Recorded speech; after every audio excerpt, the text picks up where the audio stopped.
Everyone, welcome back to another video. मेरा नाम शंकर राठौर और आज मैं बात करने वाला हूँ ई बुक्स के ऊपर। अब देखो, बहुत सारे बंदों को नहीं पता होगा ई बुक्स क्या होता है, बहुत सारे बंदों को पता होगा। पर आज मैं आप लोगों को बताने वाला हूँ कि भाई ई बुक्स आपके लाइफ में कैसे मदद कर सकते हैं एंड किस तरीके से आपकी डेली लाइफ में हेल्प कर सकते हैं। कि भाई आपको बहुत सारे काम में आपको हेल्प करने वाले ई बुक्स। एंड बेसिकली बहुत सारे बंदों को भी नहीं पता होगा ई बुक्स क्या होते हैं, तो उसके ऊपर डिटेल में मैं पूरा बात करने वाला हूँ। और भैया तुम बिलीव नहीं करोगे, पर ई बुक की मदद से आप बहुत सारी चीजें भी कर सकते हैं। ठीक है, उन सभी चीजों को इस वीडियो में डिटेल में हम बात करने वाले हैं। Let's start the video. तो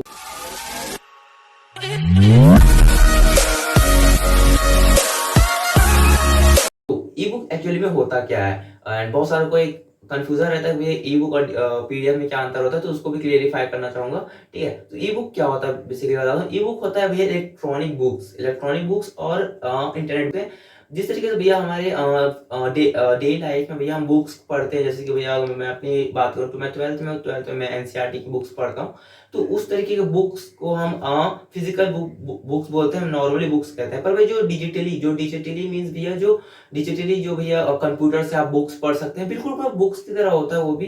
बट उसमें डिफरेंस ये हो जाता है कि भैया उसके अंदर एनिमेशन होता है जो बहुत ज्यादा इंटरेस्टिंग करता है किसी भी चीज को, जिसकी वजह से भी आप कोर्सेज तक बना सकते हैं। ठीक है, तो मैं बेनिफिशियल की तरफ चल दिया। तो भैया काफी ज्यादा उसके अंदर एनिमेशन का मदद लिया जाता है, ट्रांजिशंस का भी हेल्प लिया जाता है। तो ई बुक का यही एक डिफरेंस होता है, जो हमारी बुक्स होती है रियल लाइफ की और जो इलेक्ट्रॉनिक बुक्स होते हैं उनमें, ये सही डिफरेंस होता है। और ये आज के समय बहुत ज्यादा ट्रेंडिंग टॉपिक्स में से है, क्योंकि भैया आप बुक्स तो खरीद सकते नहीं भैया, क्योंकि भाई बुक्स अभी बहुत ज्यादा अवेलेबल है, नहीं आप बाहर दूर दूर से बुक्स खरीदेंगे। तो आज से भाई जो सबसे ज्यादा कम कॉस्ट में जो बुक्स मिलती हैं वो ई बुक्स होती हैं।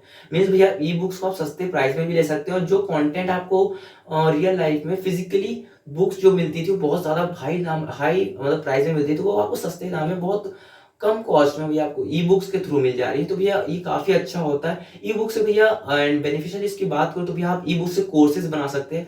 आप बिलीव नहीं करेंगे, ई बुक की वजह से भैया बहुत लोगों ने बहुत सारे कोर्सेज बनाए। मीन्स मैं अगर आप लोग को एग्जांपल दूं तो बहुत सारे लोग प्रोग्रामिंग के रिलेटेड जावास्क्रिप्ट और बहुत सारे जावास्क्रिप्ट, पाइथन, मोंगोस, पता नहीं कितने सारे प्रोग्रामिंग लैंग्वेजेस के ऊपर भी ई बुक्स बना के जिन्हें भाई लोग परचेस करते हैं कम कम प्राइस में, और उसे पढ़कर भैया खुद प्रोग्रामिंग भी सीखते हैं। और एनिमेशन के रिलेटेड चलो तो एनिमेशन के रिलेटेड भी बहुत सारे ई बुक्स डेवलप किए गए हैं, बहुत सारे। मतलब आप समझ सकते हो भैया कि ई बुक्स अभी काफी ज्यादा ट्रेंडिंग में। ट्रेंडिंग नहीं बोल सकता, क्योंकि भैया ट्रेंडिंग के पहले अमेरिका में स्टार्ट हुआ था, इंडिया में तो अभी आया है ये। ठीक है, तो अभी बहुत सारे बंदे ई बुक बनाना सीख रहे हैं, बहुत लोग ई बुक का इस्तेमाल करते हैं पढ़ने वढ़ने के लिए। ठीक है, तो ई बुक का ये बेनिफिशियल हो गया कि भैया आप उससे इलेक्ट्रॉनिकली पढ़ सकते हो, और बहुत सारे ई बुक फ्री में भी आते हैं। आपको बुक्स फ्री में नहीं मिलेंगी भाई, फ्री में आपको खरीदना पड़ती है रियल लाइफ में। ठीक है, तो ये काफी अच्छा इसका बेनिफिट होता है। एंड अब मैं बात कर रहा हूँ पीडीएफ और ई बुक्स में अंतर क्या होता है। ई बुक्स बेसिकली एक बुक होती है जिसके अंदर भैया आप अपना सारा कंटेंट लिखते हैं। मींस भैया मैं एक यूट्यूब के ऊपर कोर्स बना रहा हूँ कि भैया मैं ए टू जेड पूरा यूट्यूब पर मैं बताने वाला हूँ, कैसे आप अपना यूट्यूब चैनल ग्रोथ कर सकते हैं। उन सभी चीजों को मैं बताने वाला हूँ। तो मैं उन सारे कंटेंट को अपने ई बुक के अंदर डालने वाला हूँ। ठीक है, उन सारे कंटेंट को डालूंगा। बट पीडीएफ में ऐसा नहीं होता, क्योंकि ई बुक के अंदर मैं एनिमेशन भी ऐड करूंगा।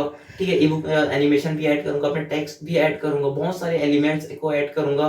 ठीक है, मतलब काफी सारे फीचर्स मिल जाते हैं ई बुक के अंदर। बट पीडीएफ में ऐसा नहीं होता। पीडीएफ में आपको सिंपल बहुत सारे फाइल्स को, मीन्स भाई आपने बहुत सारी इमेजेस को क्या कहते हैं कलेक्ट किया। ठीक है, और उसे एक ही फाइल के अंदर डालने को हम पीडीएफ बोलते हैं। पीडीएफ मीन्स अपने 1000 आपके पास फाइल थी, 1000 फाइल्स को एक फाइल के अंदर डाला, उसे हम पीडीएफ कहते हैं। ठीक है, ठीक है, तो ये बेसिक से डिफरेंस हो जाता है ई बुक और पीडीएफ के बीच में। क्योंकि भैया ई बुक जो होता है बहुत ज्यादा इंटरेस्टिंग होता है पढ़ने में, क्योंकि भैया उसके अंदर काफी ज्यादा मजा आता है। ठीक है, वो हमारे नॉर्मल बुक से बहुत ज्यादा इंटरेस्टिंग होता है, क्योंकि इसके अंदर एनिमेशन, ट्रांजिशन और काफी सारे एलिमेंट्स का इस्तेमाल किया जाता है। पर पीडीएफ और आपकी बुक्स इस तरीके के इंटरेस्टिंग नहीं होते हैं। ठीक है, एंड ई बुक को आप किस तरीके से इस्तेमाल कर सकते हैं मैं आपको बताता हूँ। तो आप ई बुक से अपने कोर्सेज बना सकते हैं, जो मैंने पहले बोला। ठीक है, ई बुक से भी आप अपनी मार्केटिंग सेलिंग भी कर सकते हैं काफी अच्छे तरीके से। एंड जो लोग ये टीचिंग करते हैं उनके लिए भी काफी ज्यादा ये हेल्पफुल होता है। बहुत सारे जो स्टूडेंट होते हैं जो भी ऑनलाइन अपने कोर्सेज जो कंप्लीट नहीं करवाते, मीन ऑनलाइन उनको बहुत सारे बुक्स खरीदने होते हैं, तो ई बुक की मदद से भी खरीद सकते हैं। 7 hours later. तो बेसिकली ई बुक क्या होता है। ई बुक होता है एक इलेक्ट्रॉनिक बुक, मैंने डिजिटली ऐसा बुक जो भी हम डिजिटली पढ़ सकते हैं, कंप्यूटर, मोबाइल या किसी भी डिवाइस में हम पढ़ सकते हैं, ऐसे बुक को हम ई बुक कहते हैं। बहुत सारे लोगों का सवाल होगा कि भैया हम किस तरीके से ई बुक को पढ़ सकते हैं, हमें मतलब मुझे किसी चीज के ऊपर डिटेल में जानना है। जैसे कि भैया बहुत सारे बनते हैं, अगर अभी बेसिकली बात करूं तो बहुत सारे लोग अभी प्रोग्रामिंग कोडिंग को लेकर इंटरेस्टेड रहते हैं। तो भैया वो लोग कैसे उन कोर्सेज को एक्सेस कर सकते हैं। तो भाई मैं सिंपल बोलता हूँ, आप सबसे पहले फ्री पर जाएं। अगर आपने ब्राउजर पे जाना है, बेसिकली मैं ब्रेव ब्राउजर का इस्तेमाल करता हूँ, तो उस पर सर्च मारिए कि भैया मुझे आपको किसी प्रोग्रामिंग लैंग्वेज सीखना है, जैसे पाइथन की बात करूँ तो पाइथन का अगर सीखना है तो पाइथन के ऊपर भैया फिर आपको लास्ट में ई बुक लिख देना है। तो बहुत सारी लिंक्स आएंगी, आपको लिंक्स को चेकआउट करना है, ठीक है। जो लिंक्स में लगता है कि भैया हाँ वो सही है ई बुक के रिलेटेड, ठीक है, तो आप उन्हें चेकआउट करके देख सकते हैं कि कैसा होता है ई बुक, ठीक है, एंड आप उसको पढ़ भी सकते हैं। तो ये काफी अच्छा तरीका होता है, ठीक है। एंड आज की वीडियो के लिए बस इतना ही कि भैया मैंने आपको बस इतना ही बताना चाहता था कि भैया ई बुक और पीडीएफ में डिफरेंस क्या होता है, ई बुक क्यों इतना अच्छा है आज के समय के लिए, क्योंकि भैया ये काफी ज्यादा कॉस्ट भी बचाता है, भैया आपको बहुत सस्ते दाम में मिल जाता है। ऊपर से भैया इसके थ्रू भी एनवायरमेंट भी सेफ्टी रहती है, एनवायरमेंट सेफ्टी रहती है, क्योंकि आप डिजिटली पढ़ रहे हैं, उससे कोई नुकसान नहीं हो रहा है, अपना किसी पेपर पे उसके बना रहे हैं, ठीक है, अब से डिजिटली बना रहे हैं, ठीक है। तो ये काफी सारे डिफरेंस होते हैं एंड इसकी वजह से आपको काफी ज्यादा हेल्पफुल होता है। तो यही कुछ ई बुक रिलेटेड मेरे डिटेल्स जो मैंने आपको बताया, एंड आज की वीडियो के लिए बस इतना ही। Thanks for watching.